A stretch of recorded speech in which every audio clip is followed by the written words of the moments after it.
taming your inner critic.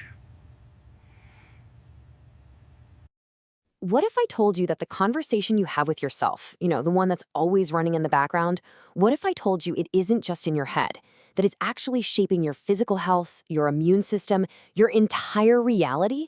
It sounds a little out there, I know, but it's all grounded in some pretty solid physiology. So let's dive into how our own inner dialogue has the incredible power to either break us down or build us up. And this is the core idea from Dr. Mario Alonso Puig. Now, this is a surgeon who became absolutely fascinated by this deep connection between our minds and our bodies. He saw firsthand that what we think, well, it directly translates into how we feel. And those feelings, they create real, actual, measurable changes in our physical state. It's like a domino effect that all starts with just one single thought. So let's start at the very beginning, with the building blocks of our thoughts, words. Dr. Puig really stresses that this isn't just some feel-good philosophy or, positive thinking. This is about the real, tangible, biological impact that language has on our bodies. Every word we choose has weight. They don't just describe reality, they create it. That's why we have to be intentional with how we use them. I mean, think about it, right? Our internal monologue is just a nonstop stream of words. When we speak out loud, we're just making that internal process audible. You really can't separate the two. What we say, both to ourselves and to others, is a direct window into what we're thinking. And this whole process is way more physical than you might think. Words aren't just these abstract ideas floating around. They physically enter our bodies through our ears, which Dr. Puig calls a direct gateway to our emotional centers. Just think about how a song can totally change your mood, or how a certain sound can give you goosebumps. That's literally the principle behind things like music therapy, a recognized practice that works because sound waves physically change our emotional and physiological state. Well, guess what? Words work the exact same way. Okay, so now let's trace that path. Let's see exactly how this whole thing built, following a thought from our mind all the way to a direct physical consequence in our body. This is where that chain reaction gets really clear. So here's the negative track in action. It all kicks off with a simple, maybe even fleeting thought. I can't do this. Instantly, that thought triggers an emotion, a feeling of being incapable or not good enough. And here's the really crucial part. That feeling then tells the body to get in line. Your physiology literally shifts to become incapable. You're not just thinking it anymore, you're physically living it. But, and this is the good news, it's not a one-way street to negativity.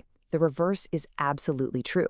If you start with a thought, you know what, I think I am capable, the feeling that follows is one of confidence and ability. And what does your body do? It responds by generating the very capacity you need to get the job done. The starting point is the same, your thought, but the destination is a world away. It's your choice, a vicious cycle or a virtuous one. So what's actually going on inside our bodies, on a chemical level? Well, when you're stuck in that vicious cycle, your body is pumping out cortisol, the famous stress hormone. Now, a little cortisol is fine. We need it to live. From thought to body.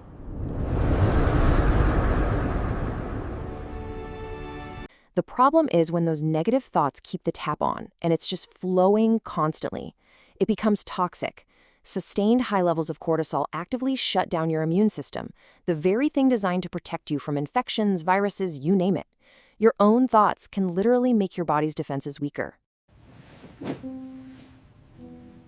Mind creates anxiety.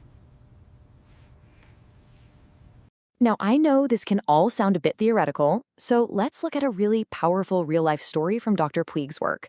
It shows just how incredibly high the stakes can be when that internal conversation goes unchecked. Okay, so the story is about a grandmother. Her main caregiver was her aunt, who had to go away for just 1 week. Seems pretty normal, right? A temporary situation. And it's not like she was completely alone. Other family members were right next door. But inside her mind, a very different story started to play out. A negative loop began. The simple fact, my aunt is gone, quickly morphed into the emotional conclusion, I'm all alone. And she started repeating this thought over and over, letting it build and build. And then came the knockout punch. Her mind projected a problem into the future. What if something happens to me while I'm alone? Dr. Puig says that this is the very definition of anxiety. You're suffering right now because you believe you won't be able to handle a problem that hasn't even happened yet. She wasn't just thinking, she was creating a state of pure, intense anxiety. And the result of this mind-made anxiety? A stroke.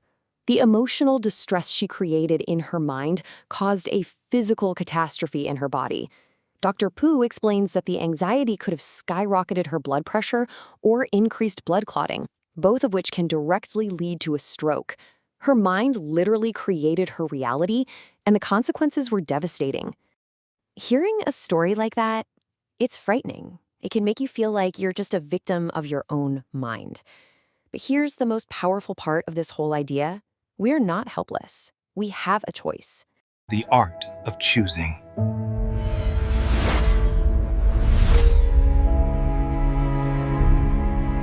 And this is the thought so many of us have, right? But my thoughts just show up. I can't control them. They control me.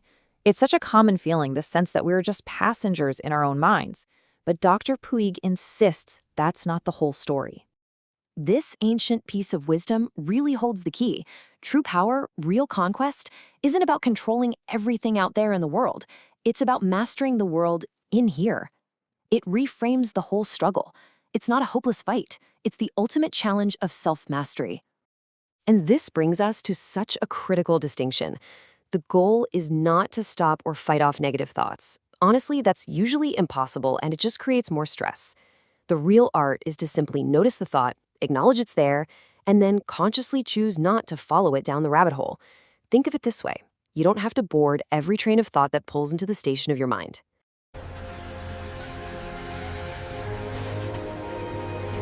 Conquer yourself. Okay, so how do we actually do this? How do we practice this art of choosing when we're in the thick of it? Well, Dr. Puig lays out a really clear, practical method for taking back the controls. It all boils down to 3 simple steps. First, accept. Don't fight the thought. Just acknowledge it. Okay, I accept I'm having the thought that I'm not good enough. No judgment. Second, stop and breathe. This step is a game changer. Just pause, take 3 deep breaths. This tiny action breaks the automatic pattern and creates a little bit of space between the thought and your reaction.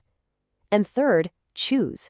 In that space you've just created, you get to consciously choose a different thought, a more constructive path to follow. And here's a perfect example of that choose step in action.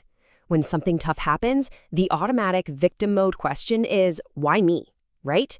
And that question just looks backward and keeps you stuck in stress. But you can choose to ask a creator's question instead. What is this for? That question looks for a lesson, for meaning. It opens up a path to the future. It's such a small shift in words, but it changes absolutely everything. This practice, to accept, to pause, and then to choose, this is what Dr. Puig calls the conquest of a human being.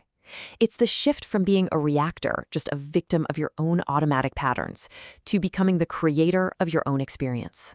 And it's really not an exaggeration to say that mastering this simple art can literally change your life. So the power is truly in your hands. That chain reaction, from thought to feeling to your physical reality, it's happening right now, whether you're paying attention to it or not. The only real question left is, which path are you going to choose? What conversation will you have with yourself today? Practice meditation in 1 minute.